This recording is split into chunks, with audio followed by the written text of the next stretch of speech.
Hi friends, market എങ്ങോട്ട് എന്നുള്ള ആ ഒരു എപ്പിസോഡിൻ്റെ 6ാമത്തെ വീഡിയോ ആണ്. നമ്മൾ മാർക്കറ്റ് താഴെ വീഴാൻ തുടങ്ങിയ സമയത്ത് ബൈ നവംബർ 16th നമ്മൾ ഫസ്റ്റ് എപ്പിസോഡ് വന്നത്. ഏകദേശം ഒരു മാസം കഴിഞ്ഞു. നമ്മൾ ഡിസംബറിലെ ലാസ്റ്റ് വീക്കിലാണ് ഇതിൻ്റെ 6ാമത്തെ എപ്പിസോഡ് ഇന്ന് ഞാൻ റിലീസ് ചെയ്യുന്നത്. നമ്മൾ 6 എപ്പിസോഡിൽ കഴിഞ്ഞ 5 എപ്പിസോഡ് ഉൾപ്പെടെയുള്ള ഇന്നത്തെയും കൂടെ ചേർന്നുള്ള 6 എപ്പിസോഡിലും നമ്മൾ സ്ട്രെസ് ചെയ്യുന്ന 3-4 കാര്യങ്ങളുണ്ടായിരുന്നു. നിങ്ങൾ ശ്രദ്ധിച്ചു കാണും. ഒന്ന്, ഇന്ത്യൻ മാർക്കറ്റിനെ ഡ്രൈവ് ചെയ്യായിട്ടുള്ള ഡേറ്റ ഇല്ല എന്നുള്ള കാര്യം വളരെ ക്രിട്ടിക്കലാണ്. നമ്മൾ എന്തൊക്കെ പറഞ്ഞാലും ഡേറ്റ ഇല്ല എന്നുള്ളത് ഒരു സത്യമാണ്. അതുകൊണ്ടാണ് മാർക്കറ്റ് ഡ്രൈവ് ചെയ്ത് പോകാത്തത്. ഒന്നാമത്തെ കാര്യം. രണ്ടാമത്തെ കാര്യം ഞാൻ പറഞ്ഞത്, മാർക്കറ്റ് എക്സ്പെൻസീവ് ആണ്. എസ്പെഷ്യലി സ്മോൾ ക്യാപ്പിലും മിഡ് ക്യാപ്പിലും ഹ്യൂജ്ലി എക്സ്പെൻസീവ് മാർക്കറ്റിലാണ് നമ്മൾ ഇന്ന് നിൽക്കുന്നത്. മൂന്നാമത്തെ കാര്യം, ഡോളർ ഇൻഡെക്സ് ക്രിട്ടിക്കലാണ് മാർക്കറ്റിനെ സംബന്ധിച്ച്. ഡോളർ ഇൻഡെക്സ് ഡ്രൈവ് ചെയ്ത് കയറും തോറും മാർക്കറ്റിന്റെ പ്രഷർ കൂടിക്കൊണ്ടിരിക്കും. ഡോളർ ഇൻഡെക്സ് ഇപ്പം ബ്രേക്ക് ഔട്ട് കഴിഞ്ഞിട്ടുള്ള പുൾ ബാക്ക് സോണിൽ കിടക്കുകയാണ്. അത് വളരെ ക്രിട്ടിക്കലാണ് മാർക്കറ്റിനെ സംബന്ധിച്ച്. ഡോളർ ഇൻഡെക്സിൻ്റെ ചാർട്ടാണിത്. ഡോളർ ഇൻഡെക്സ് നോക്ക്, ഏത് ലെവലിൽ ട്രെൻഡ് ചെയ്ത് കയറി നോക്ക്. ഇവിടുന്ന് ഈ സോൺ വരെ ഹ്യൂജ് ട്രെൻഡിങ് ആയിരുന്നു. ട്രെൻഡ് ചെയ്ത സമയത്തൊക്കെ നിഫ്റ്റി വളരെ സ്ട്രോങ് പ്രഷറിലായെന്നു പറയാം. തിരിച്ചു വീണ്ടും ഡോളർ ഇൻഡെക്സ് ഒരു പുൾ ബാക്ക് വന്നതിന് ശേഷം, പുൾ ബാക്ക് എവിടെ വന്നെന്നുള്ളത് നമ്മളൊന്ന് എടുത്തു നോക്കണം. നമ്മൾ ഫിബ് എടുത്താൽ പുൾ ബാക്ക് കറക്റ്റായിട്ട് വന്നിരിക്കുന്നത് എറൗണ്ട് 236 ലെവലിലാണ്. ഈ ലെവലാണ് പുൾ ബാക്ക് സോണിലാണ്, ഈ ലെവലിലാണ് പുൾ ബാക്ക് എടുത്തിരിക്കുന്നത്. സോ പുൾ ബാക്ക് എടുത്തിരിക്കുന്നത് മാത്രമല്ല, ആ സോണിൻ്റെ പ്രത്യേകത എന്താണെന്ന് വെച്ചാൽ, നിങ്ങൾ ആ സോൺ നോക്കിയാൽ 0.236 തന്നെ മൂവിങ് ആവറേജ് 21 സപ്പോർട്ട് എടുത്തിട്ടാണ് കയറിപ്പോയത്. അങ്ങനെ കയറിപ്പോയതിന് ശേഷം സ്ട്രോങ് ക്യാൻഡിലിൽ ഫൈനൽ ബ്രേക്ക് ഔട്ട് കൊടുത്ത് നിൽക്കുകയാണ്. അതിനുശേഷം എന്താ സംഭവിക്കുന്നത് നമ്മൾ നോക്കിയാൽ നമുക്ക് കാണാൻ സാധിക്കും.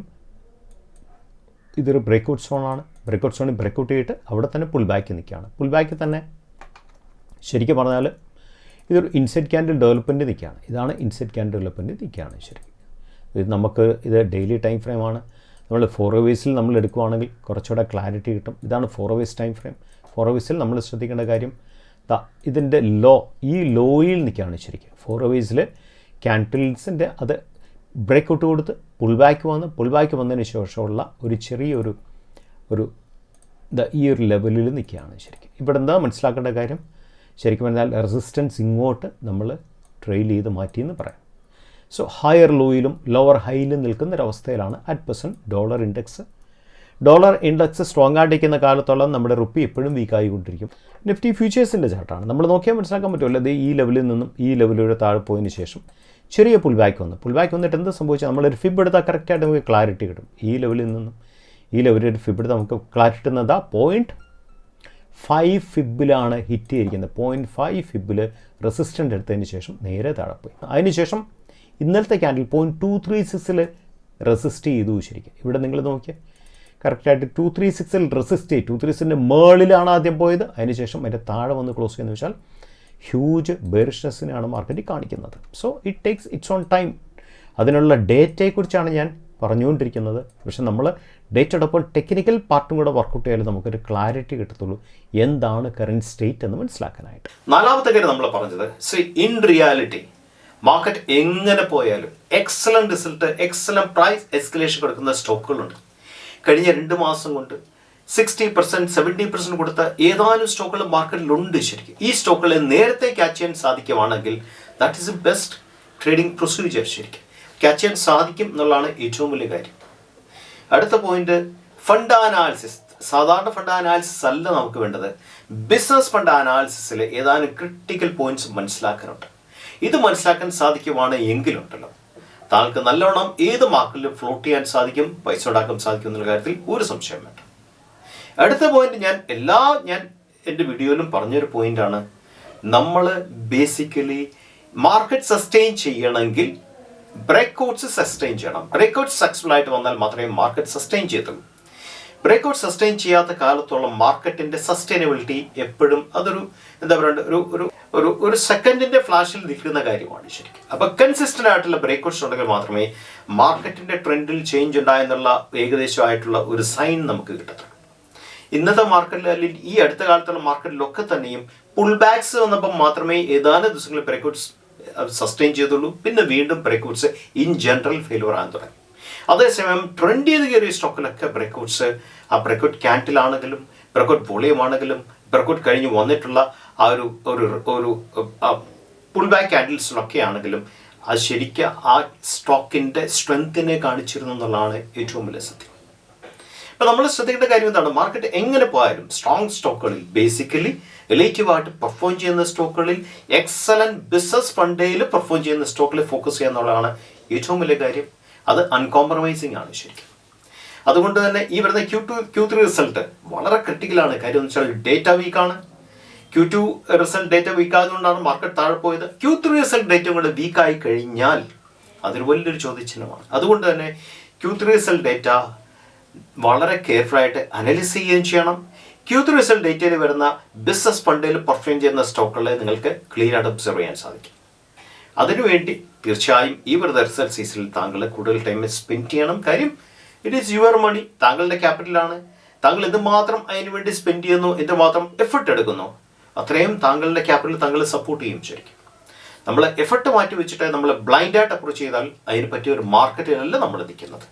മാർക്കറ്റ് ശരിക്കും പറഞ്ഞാൽ കഴിഞ്ഞ 2 കൊല്ലമായിട്ടുള്ള ആ ട്രെൻഡിങ് സോൺ കഴിഞ്ഞു. ശരിക്കും തിരിച്ചുവിടുന്ന ട്രെൻഡ് സോണിലേക്ക് പറഞ്ഞെങ്കിൽ ധാരാളം കോമ്പിനേഷൻ ഓഫ് ഫാക്ടേഴ്സിൻ്റെ സപ്പോർട്ട് ഉണ്ടായിരിക്കണം. സോ മാർക്കറ്റ് എപ്പോഴും ട്രെൻഡ് ചെയ്ത് പോകുന്ന മാർക്കറ്റില്ല. 65% കേസിലും മാർക്കറ്റ് റേഞ്ച് ബൗണ്ടാണ്. ബാക്കിയുള്ള 35% മാത്രമേ മാർക്കറ്റ് അപ്പ് ട്രെൻഡും ഡൗൺ ട്രെൻഡും കൂടി കൂടി വരുള്ളൂ ശരിക്കും. അപ്പോൾ നമ്മൾ കഴിഞ്ഞ 2 കൊല്ലം കണ്ടത് once in a blue moon ആണ്. തിരിച്ചാലുവിലേക്ക് പറഞ്ഞെങ്കിൽ അതിൻ്റെ ആയിട്ടുള്ള ധാരാളം ഡേറ്റ സപ്പോർട്ട് മാർക്കറ്റ് വേണം. ആ ഡേറ്റ സപ്പോർട്ടിൽ @% മാർക്കറ്റ് ഇല്ല എന്നുള്ളതാണ് ഏറ്റവും വലിയ കാര്യം. അതുകൊണ്ട് തന്നെ പല ത്രൈവിംഗ് സെക്ടേഴ്സും ശരിക്കും പറഞ്ഞാൽ വീക്കായി തുടങ്ങി. എവിടാണ് ഫോക്കസ് ചെയ്യേണ്ടത്? നമ്മൾ കണ്ടല്ലേ മാർക്കറ്റ് പല പല സെക്ടേഴ്സും വളരെ പരിതാപകരമായിട്ടൊരു നിലയിലേക്ക് പോയ കാര്യം നമ്മൾ കണ്ടു. നമ്മുടെ ഡിഫൻസർ എക്സാമ്പിളാണ് ശരിക്കും. എന്തുമാത്രം ലെവലിൽ വന്നിട്ടാണ് ശരിക്കും 50% ഒക്കെ കറക്ഷൻ പല ഡിഫൻസ് സ്റ്റോക്കിൽ പോയിരിക്കുന്നത്. നമ്മൾ ഫോക്കസ് ചെയ്യേണ്ടത് 2-3 കാര്യങ്ങൾ. $1 ഇൻഡെക്സ് സ്ട്രോങ് ആയിരിക്കുന്ന സമയത്ത്, അതായത് റുപ്പി ഏറ്റവും റിക്കാർഡ് വീക്ക്നെസ്സിലേക്കാണ് റുപ്പി വന്നിരിക്കുന്നത്. റിക്കാർഡ് വീക്ക്നെസ്, റുപ്പിയുടെ ചരിത്രത്തിൽ റിക്കാർഡ് വീക്ക്നെസ് വന്നിരിക്കുന്ന സമയത്ത് ഇത് ഏത് കമ്പനികളാണ് സപ്പോർട്ട് ചെയ്യുന്നത്? ബേസിക്കലി എക്സ്പോർട്ട് കമ്പനികൾ. ഡോളർ എക്സ്പോർട്ട് ചെയ്ത് കിട്ടുന്ന കമ്പനികൾക്ക് വലിയൊരു പ്ലസ് പോയിന്റ് ആണ്. കാരണം എക്സ്ചേഞ്ച് റേറ്റിൽ അവർക്ക് അഡീഷണൽ ബെനിഫിറ്റ് കിട്ടും.